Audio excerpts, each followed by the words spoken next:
স্বামী স্ত্রী সবসময় সুখে দুঃখে একসাথে থাকার চিন্তা করে।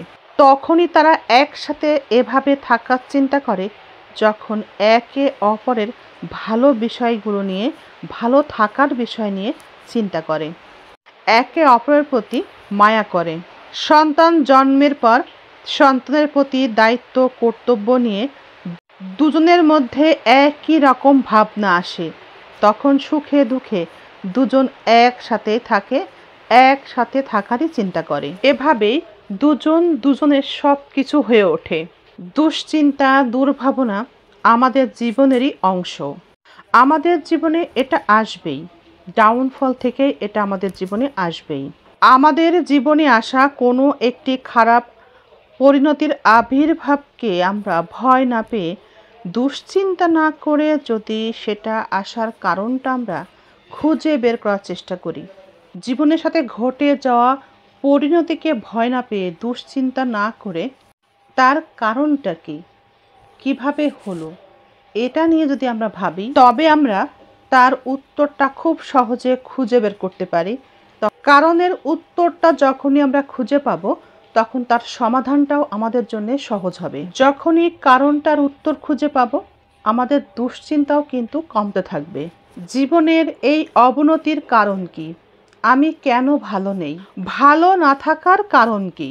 এই সকল কারণের উত্তর খুঁজে তার সমাধানের চেষ্টা যতটুকু আমাদের দ্বারা সম্ভব ততটুকু করার মাধ্যমে যদি আমরা ভালো থাকতে চেষ্টা করি, তবে কিন্তু আমরা দুশ্চিন্তা মুক্ত থেকে নিজেকে সুন্দরভাবে, স্বাভাবিকভাবে, শান্তিতে জীবনযাপনে নিজেকে সহযোগিতা করতে পারি। কিন্তু এই সমস্যার কারণ যদি হয় অন্য কোনো ব্যক্তি বিশেষ বা বস্তু বিশেষ, সেক্ষেত্রে যদি আমাদের কোনো হাত না থাকে, সেটা সমাধানের হাত যদি আমাদের না থাকে, তবে সেটা ছেড়ে দেওয়াই ভালো। কোনো প্রতিশোধ নেওয়া থেকে, বিরত থেকে নিজেকে সেক্ষেত্রে পরিবর্তন করে নেওয়াটাই শ্রেয়। আমাদের ছোটবেলার জীবনটা যেভাবে কাটে, বড় হবার পর জীবনটা সেভাবেই কাটবে এমন ভাবাটা একদমই ভুল। ছোটকালের জীবনটা থাকে সহজ সরল, অন্যের উপরে নির্ভরশীল, কিন্তু বড় হয়ে যাওয়ার পর নিজের উপরে নির্ভরশীল হতে হয়। যখন আমরা ঠকি, ভুল করি, জীবনে ব্যর্থতা আসে, অবনতি আসে, সেখান থেকে আমরা কি শিখেছি, কি শিখলাম, কিভাবে সেই ভুলগুলো শুধরাতে হবে ইত্যাদি ভাবনাগুলো যদি আমরা সারাক্ষণ করতে থাকি, তবে আমাদের জীবন থেকে কিন্তু ওই পরিণতির দুশ্চিন্তা কমতে থাকে।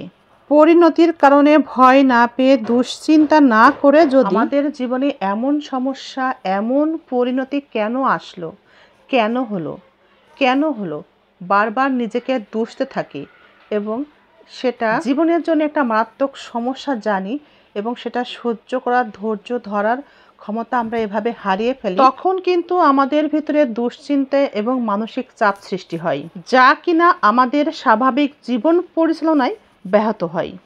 জীবনে যত বেশি খারাপ পরিণতি নেমে আসে, যত বেশি খারাপ পরিস্থিতির মধ্য দিয়ে আমরা চলব, তত বেশি শিখব, আমাদের জীবন তত বেশি উন্নত হবে এবং জীবন তত বেশি সুন্দর হবে, তত বেশি আনন্দের হবে যদি পরিণতি থেকে আমরা কিছু শিখতে পারি এবং নিজেকে শুধরাতে পারি। জীবন থেকে যদি আমরা বারবার কিছু হারিয়ে না ফেলি, তবে আমাদের জীবন উন্নত থেকে আরও উন্নত হওয়া কখনোই সম্ভব না।